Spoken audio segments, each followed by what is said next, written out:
Hi, this is Bert from Bert's SVGs, and in this video we're going to be putting together the Mistletoe Ball, and that's from the Christmastime SVG collection. Now the first thing we're going to do is we're going to be putting our spacers together, and if you're doing, well, basically you need one less spacer than you have layers of mistletoe.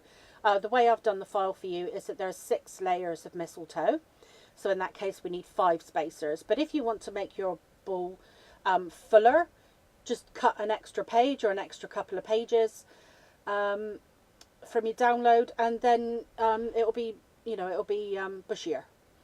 But then, like I say, if you're having, say, 8 layers of mistletoe, then you'll need 7 spacers, so you need 1 less. So what I'm doing, I'm just wrapping it round. This is actually just a bamboo skewer and adding a little bit of glue. But if you haven't got any skewers, maybe the skinny end of paintbrush or something like that, something really quite skinny would be best, so it's not overly visible when you put your ball together. And this is really simple to go together. It literally takes no time. It takes the most time actually gluing these berries on. So the berries are kind of like in little clusters of 3, and they go, you can actually see that you've got the little area outlined in the green, and the berries on mistletoe actually form at the joint, so that's why they're there, because that's the way mistletoe are in the wild. But what I've also done is I've stuck some just single berries in your download folder, because when you put this together, I found that all the berries were kind of around the center. They were kind of in the same place. So I've got a load of single berries, and you can add them on wherever you feel like you need a little bit of color. So you can just add them on until it looks pleasing to you. Okay, so now to put the ball together, I'm using a piece of just embroidery thread. This is just, you don't need a very long piece at all, but what I'm doing is I'm kind of making it a little bit like a shoelace, and I'm adding a little bit of, this is washi tape to one end, and then I'm doing trying to do a little bit of a chunky knot on the other end. I need it to be bigger than the hole in my first layer of mistletoe. And then I've got it almost like a little needle or like a kind of shoelace. So I've got like a little stiff piece to go into my hole. So what I'm doing is I'm taking my mistletoe and I'm bending each branch so it's kind of drooping downwards.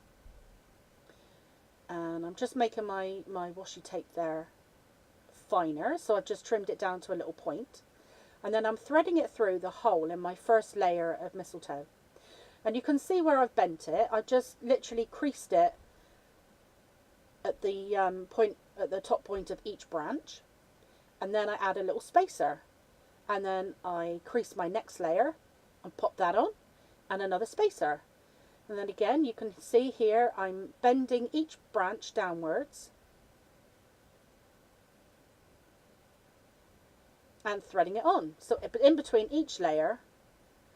Now when you're popping it on, you might want to make sure that you're not putting them all the same way round, so you might want to kind of stagger them, twirl them round, to try and make it look as random as you can.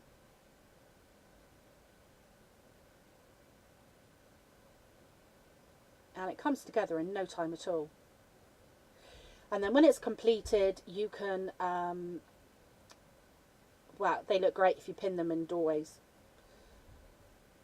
And when I finish mine, I'm going to add a bow to the top. You can see it in the photograph at the end. I actually used a glittery silver bow, but if you want to go more down the traditional route, it would look great with maybe a red bow, or maybe some tartan ribbon if you have any.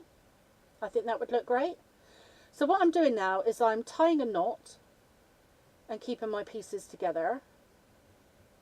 So I'm trying to tie my knot as tight down as I can, but to be honest, they're not going to slide up, so you don't really need to do this.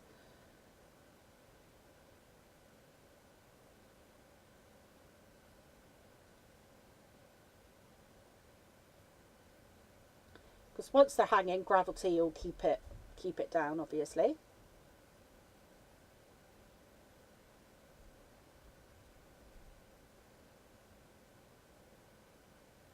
And then I'm just doing a little bit of shaping. I'm bending some down.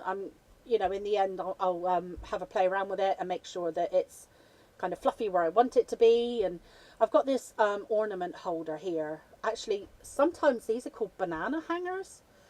So if you've got anything like that, it can be handy to hang it from, or if you've got a hook on a shelf or something like that, if you can hang it and then you can kind of see it from all angles. So then when you get your individual berries, you can just turn it around and add them wherever you think it needs a little pop of colour. Alternatively, I was thinking if you wanted some dimension on here, you could always add some flat back pearls where those berries are. You might need quite a few, but I think it could look really cool if you did that. So as you can see here, I'm kind of, as it's twirling around, I'm seeing if there's an area where it looks like it needs a bit of brightening, and I'm just adding some of those white berries towards the ends of the branches, just to brighten it up a little bit. And then if you have a look at the photograph, you'll see that I added a nice glittery bow to the top of my mistletoe ball, and then it's ready to hang in a doorway. And I hope you have fun making and displaying yours.